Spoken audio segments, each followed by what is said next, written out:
Hello and welcome to Live in the Solution. I'm your astrologer here with your the astrology report, the forecast, if you will, for today. I'm recording this actually on the 7th of the full moon, the super full moon in Scorpio. Now, what a lot is happening in the celestial sky this week. It's crazy. It's packed solid with lots. It's a really dynamic week. Let me put it that way. So now we start off today, the super full moon in Scorpio. And as most of you know, the full moon is when the moon and the sun are opposite each other in different houses, right? And the sun is illuminating, lighting up the moon, and the moon gets this light and it goes psh, and it sends all this energy out and we receive that energy. And this is a super full moon, so that means it's the closest to the earth in its trajectory, right? So the moon is very, very close to the earth, so it appears massive in the sky. It's like it lasts a few days, right? So the sun is in Taurus right next to Mercury, the planet of intellect, of thoughts, perceptions, communication, how we think. And Taurus is how we feel, what we see. It's very tactile, right? It's very grounding. It's an earth sign. And then we have the moon in this very sensitive, watery sign of Scorpio. Scorpio is very deep and is not into superficiality. It's all about deep meanings. And Scorpio is like the detective of the zodiac. So it's about going deep within. And it's known as the Buddha moon, right? This Scorpio moon, this full Scorpio moon is the Buddha moon. Buddha was born in Taurus and his moon was in Scorpio. And so this is, he lived, he became enlightened, he was born, he became enlightened, and he died. This is about regeneration. This is a reincarnation energy. This is, our soul's evolutionary energy. So this is a time for really introspective, to ask ourselves questions, right? And we definitely have a lot of questions during this time. What do we value? Taurus is about, both of these houses are money houses, right? Taurus is a money house. It's personal possessions and personal money, and Scorpio is also a money house, other people's money. So we've got these two money houses, and it's definitely evaluating. Our finances are right up there. That's going to be definitely on our minds. How are we going to make money, especially now with this pandemic? A lot of people have lost their work and sources of income. How are they going to go forward and survive? These are questions that are very real on everyone's mind. So the moon is about feelings, right? It's feelings and emotions. And the moon is, it's very personal and intimate. Especially in the full moon, and full moons are about culminations and endings. So things are coming to an end. And I'm really getting that with a lot more that's going on. So I'll move on a bit. I feel also, I just want to mention the full moons are about illuminating, bringing up the truths. Truths will be revealed. There's a light shed on the shadow side. So we have to kind of, especially with it being in Scorpio, there are things that we need to look at. There are things that we need to address. And actually we get into that place where, we're okay with addressing it. We might have ignored it for a while, but right now we know we have to kind of deal with some stuff, right? So we are kind of delving into the wreckage of our past. What have we ignored? What have we left on the back burner? What can we, address now? things are coming up that we have Pluto, right, rules a Scorpio. It's Scorpio's ruling planet, Pluto and Mars. So wherever your Mars and your Pluto is, you're really going to kind of feel this too. So look in your natal chart. If you have, there are free natal charts anywhere on the internet. You just put it in and you can find out, if you know the time you were born, you can find out your moon, your rising, and I'm sure you know your sun sign. But if you have the exact time, then you can really look at where these planets fall in your chart, or, get a reading for that, and how this is affecting you. So this is a transformative moon, right? So things are being brought up. Pluto is showing us stuff that we cannot ignore. And, astrologers have been talking about this year being a transformative year, right? This is the third super moon already in this year, and we're only in May. It's crazy. So this is very powerful and intense. Now, not only that, which is really beautiful, we've got Neptune supporting this full moon, right? So Neptune is in a beautiful communication with the moon and the sun. So it's trining the moon and it's sextiling the sun. So there's this beautiful ethereal quality. There is a connection with the ethereal realm. It's very spiritual. It's very creative. Oh my goodness. Let me tell you, I was meditating and there are so many downloads available. God, if you see this for the next few days, if you never meditate now, because I couldn't even stay in meditation. I kept coming out and writing these things down. It was like information overload. And not only that, because on the 5th, the nodes moved in from heavy water and earth signs into air and fire. So our minds are very active, and with the sun next to Mercury, it's really energized. So our mind is energized, working 10 to the dozen, which is really important, even more so to meditate, to quieten it down, to get through all the, the stuff, the garbage, if you will, the monkey brain, to get to the nitty gritty, to clear our minds so that we can get these downloads and really sort out the data that we're getting right now and use what's really valuable to us. Now, on the 9th, Mercury in Taurus trines Pluto at 24 degrees of Capricorn. What does that mean? Well, Taurus again, there's all this feminine energy. Earth and water are feminine energy, the divine feminine energy. So there's a lot of feminine energy around, right? So, and the earth is very practical. So it's really, this is about thought, practical and grounded thought processes and ideas and the way we communicate. We're kind of slowing down, right? We're receiving information that's going to help us financially.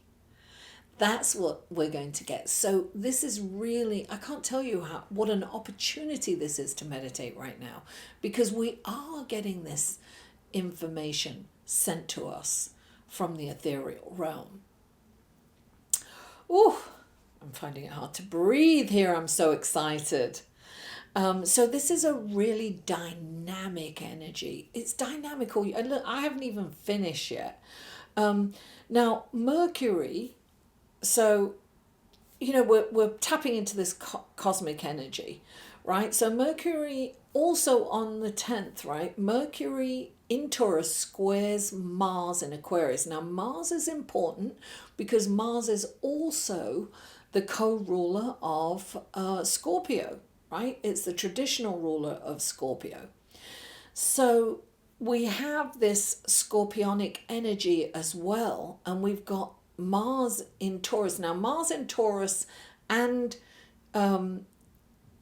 Aquarius. So Taurus, Aquarius, and Scorpio, right, are fixed signs.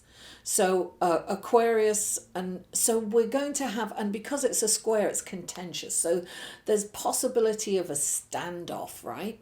But this is on the 10th. So the 10th is all up and down. I'm telling you, meditate on the 10th.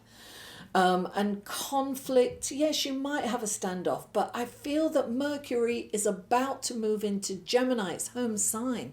So, and Mercury moves really fast. So Mercury is like, I ain't got time for that. It's like, I haven't got time to kind of, do a standoff. I've got to move on. I'm going home, darling. I'm going home where I feel really comfortable. Mercury in Gemini has freedom and can contemplate and pontificate. Life gets busy. Things start to happen. It's like Gemini is very gregarious and social. And so it's interesting that it's happening towards middle June, because I feel that things are going to start to open up. Like people are going to be going out, restrictions are going to be lifted somewhat, and people are going to get angst about wanting to get out. But it's really important to kind of move out slowly. Don't just rush out, to the beach or wherever, and hang out with thousands of people. It's like slowly come into the world and socialize. But this is a time where things are going to start to get busy. So I feel that a lot of businesses may open back up again. There's definitely busy communications. We're going to get information, and we also have to be very careful with the nodes moving into Gemini and Sagittarius. That's a whole other subject, but I will say that we have to really be careful about what we believe, because there's going to be a lot of lies put out there. There's a lot of false information. That's what happens when you flood the space with information. There's room there for people to, I've already seen some things that were posted on social media that are totally not true. And if I would be very cautious about posting things. Do a background check, make sure that it's honest. Governments are going to lie. The last time the nodes were in Gemini and Sagittarius was after 9/11, right? It was the next year when we were told all these lies about, I'm not going to get political, but Saddam Hussein had these weapons of mass destruction, and of course he didn't, and all these lies came out right later. So there are going to be some manipulative. Just don't believe anything. Do your own research, and it's going to be a difficult time to know what's true and what's not. So don't be fixed on any particular. That's my advice: is don't be fixed on any particular ideology, or don't be attached to any what you perceive as a fact. Don't be attached to that. Be very careful about what you put out, because you might find that you've got, what do they say when you've got something on your face, when you're not going to look good if you've kind of situated yourself with one opinion that turns out to be a lie later. A lot of people got caught in that last time, particularly politicians. So now, not only that, so there's so much going on the 10th. The 10th is a hot button day, guys. Remember this, because also we have Saturn stationing retrograde. We have all these planets going into retrograde. We've got 4 by the end of May going retrograde. So we have Saturn station retrograde. And we're feeling it a bit now, right? Because Saturn slows down. When a planet is changing direction, it slows down. Then it becomes still, and then it slowly goes off. But during that time, the archetype and the qualities of that planet are amplified. So the symbolism is amplified, I should say. So, Saturn is, restriction. So we might find that we're restricted a little bit for a little bit longer. Some people may not be able to get back to work, may not be able to get some things together, not do what they want to do. So there's some kind of restriction going on. But Saturn is also the planet of lessons, right? So it's always for our own good. So Saturn is slowing us down. So we feel that we're going one step forward and two steps back, So we have all this kind of exciting Gemini air movement, right? And we want to get going and we're busy, but Saturn is saying, no, hang on, you got to slow down a bit. Things, Saturn's blocking us. And ultimately blocking us from hurting ourselves. So we have to kind of, Saturn's the old wise man, he's the government. He's going to stop us from doing what we want to do. He's restricting us, usually for our best interest. So now we move on to the 11th, right? And Mercury moves into Gemini on the 11th. So freedom, excitement, it's like, that's why I said Gemini doesn't have time to be in that standoff in Taurus, because Gemini just can't wait to get home, can't wait to get, Mercury can't wait to get into Gemini, its home. It's so excited. Things are really going to shake up. We are going to be very active mentally and we're going to be very chatty. May not be able to get a word in edgeways with people. So, things are definitely getting busy there. So now, that was May the 11th. Now we're going on to May 12th, guys. Venus stations retrograde in Gemini. So Venus, the symbolism for Venus is all like love. And also, listen, I just want to get back to that full moon because I'm thinking of love, right? With Neptune, it's the higher octave of Venus. So we have, during this full moon, we kind of can look at the truth at ourselves and we can see possibilities. We can see who we can become. And we have to focus on that. We have to focus on our higher selves, who we can become. We see possibilities. We believe in possibilities. Neptune is all about the belief system.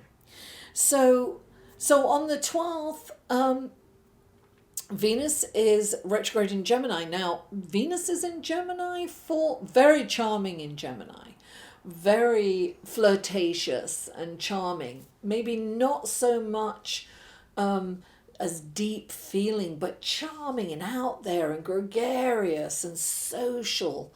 And magnetic, right? Very magnetic.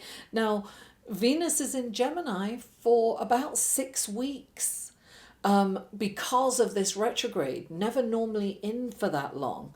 So Venus has we've got all this energy of love but really social and flirtatious, and we want to get out there. And I really think that everything will start moving. But also kind of a little, so normally in Gemini, she's very charming and social, but she's a little introverted, a bit shy now, right, when she goes retrograde. But think about Venus. Venus is also about finances too. Venus is about finances. So there's a lot of dynamic energy going on. Now, I haven't finished because on May the 13th, Mars enters Pisces, right? Now, Mars in Pisces it's the only sign that Mars isn't aggressive, right? So Mars is restricted in Pisces, can't do what it wants to do. It's weakened in Pisces. And it's almost like the lines are blurred in Pisces. So it's not a comfortable place for Mars. And there's some kind of confusion there because Mars is ruled by Neptune, and it's that, you know, it's the watery, indecisive, and it's Mars can't get moving, right? Because Mars is a planet of action. So it's like Mars is like treading through water or molasses and can't get going, and wait, should I go this way or that way? So there's, you know, there's a little, it's again, right? There's some kind of holding back from doing what you want to do. So there's this, that's why this is so dynamic. You've got this very exciting, inspiring energy, Gemini energy, air energy, our intellect, the way we think, how we perceive things, right? But our actions are somehow restricted with Saturn going retrograde and Mars moving into Pisces and Venus being retrograde. There's this, you know, this energy of moving forward, but not being completely free to do what we really want to or need to, we feel we need to. So there's definitely this energy of transformation. This is, and I'm really can't stress how important it is to meditate, to get these downloads, and to really help us with clarity. We need clarity more than anything during this time. But I will say that it feels lighter. And though we will have that, you know, it's going to be a little kind of restrictive, there's a lot going on. We're going to feel more free and perhaps, what do I want to say, more determined to get to where we want to go, to change what we want to change. And with all these planets going retrograde, you know, what retrograde is about going within, right? So when we go within, we will find the answers, and this is an evolutionary time for our souls. It's a growth spurt. It's regenerating, reinventing ourselves. And it's a really good time to focus on creative projects, any kind of creativity. All, you know, there's some wonderful energy this week and there's some challenging energy. And whenever we get that kind of dynamic thing, go into creativity. It's a direct line with God, with the universe. That's creativity is channeling. Meditation is definitely channeling energy and downloads. If I say nothing else, downloads, all this incredible information and inspiration is coming to us. It's almost like it's so much information, right? It's amazing opportunity for you to get this communication from the ethereal realm that is readily available and really amazing this week in particular. Guys, thank you so much for tuning in. Please don't forget to like, share, comment, and ring that bell for when I upload a video. Now, not only that, I do have an astrology group, a private astrology group on Facebook. You can ask to join it. The link will be below. It's a private group, and I do 2 live feeds a month there, correlating with the full moon and the new moon, and we look at charts. Whoever turns up, we look at charts and see, you know, it's my way of giving back to my community as well as this. And check out all the links below. All the tarot readings will be in there, and also Patreon, and what else? I think, and my website. So thank you for tuning in. I love you all, and I'll see you next week.